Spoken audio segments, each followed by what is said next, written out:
Hey guys, this is Brother Jonathan. As promised, my review of the Avantone Mixphones.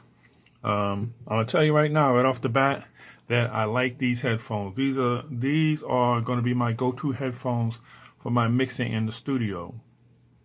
They will not be my go-to headphones for listening to music, and here's why.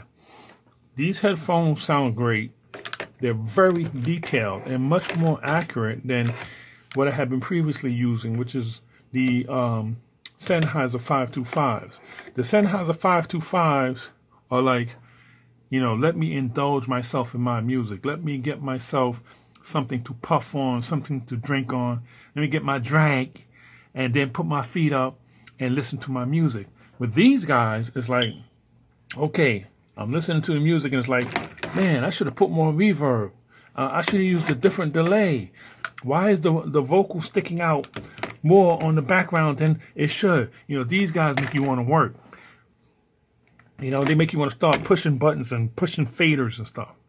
One of the things I was concerned with was this this guy right here, the switch where you switch it between mono and mixed cube mode and stereo mode. I said I didn't want to fool around with that too much because I said maybe I'll break it.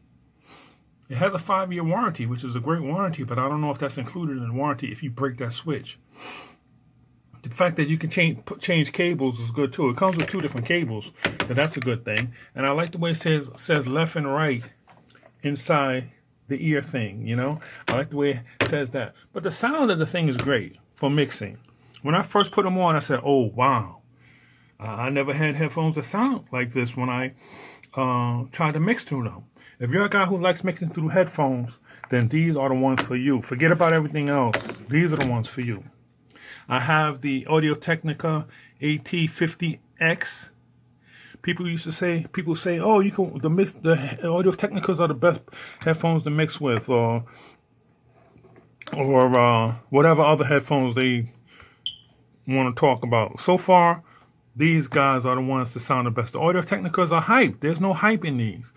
That's the first thing I noticed when I put them on. There was no hype in the mids, the highs, or the lows. Everything is even.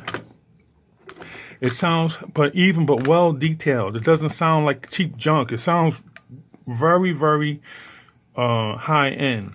Now here's one caveat though. And Avantone will have to give you some more information on that.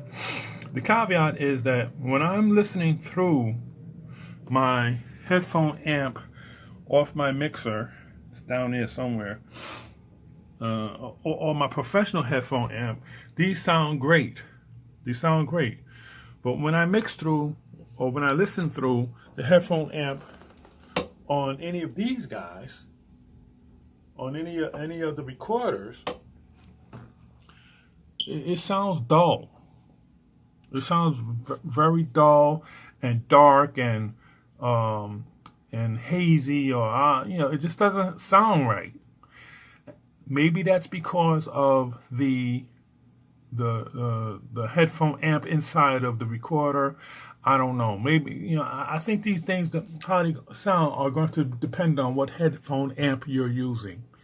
Because when I use it on my CD recorder, my Masterlink, it didn't sound great. I couldn't try to do a mix or editing while listening through the Masterlink. I had to listen through my professional headphone amp or through the headphone amp that's built into the Ghost Mixer. So that's one thing to think about. All in all, out of a 10, I would give these, I give them a 10. Tell you the truth. I mean, anything that allows me to do a mix at 3 o'clock in the morning that I'm going to be reasonably confident in, I give a 10. The thing is, like anything else, you got to learn these things. If you don't learn them, you'll push up the bass or push up the levels too high, and you'll think that you're getting a good mix, but you're pushing up the levels too high. You got to learn them. The same way you have to learn your monitors. It's the same thing. So this is Brother Jonathan with the review of the Avantone Mixphones. Leave your comments and your feedback, and I'm out.